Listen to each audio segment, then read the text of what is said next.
নিষিদ্ধ রাজনৈতিক তৎপরতা যাদের নিষিদ্ধ করা হয়েছে বাংলাদেশের একটি রাজনৈতিক দলের, তো আগের লিখিত সুপারিশ এটা ছিল যে সেই দলের পদ পদবীধারী যারা কোনো জেলা, উপজেলা, ইউনিয়ন কোনো পোস্ট হোল্ড করছেন,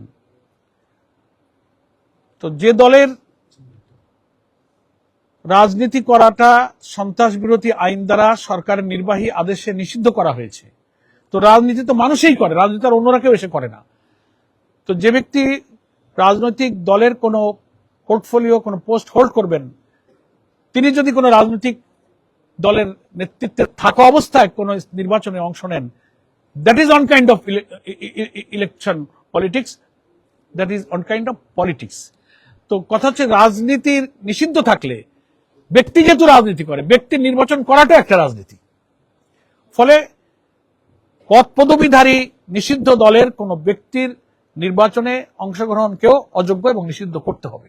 তার অর্থাৎ আরেকটা পয়েন্ট বলেছি যে এই সরকার, বর্তমান সরকার ক্ষমতায় এসে তারা সিটি কর্পোরেশন, তারপরে জেলা পরিষদ, বিভিন্ন উন্নয়ন কর্তৃপক্ষ, গুরুত্বপূর্ণ বিধিবদ্ধ স্বায়ত্তশাসিত সংস্থায় তারা পলিটিক্যাল অ্যাপয়েন্টমেন্ট দিয়েছেন।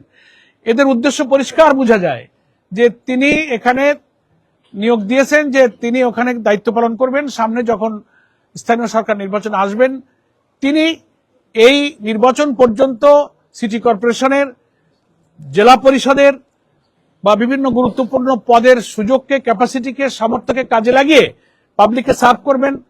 ঠিকাদারি, ব্যবসা বাণিজ্য, কন্ট্রাক্টরি, নানান চ্যারিটি ওয়ার্ক করে তিনি জনপ্রিয়তা নেবেন এবং নির্বাচনে তিনি আবার প্রার্থী হবেন।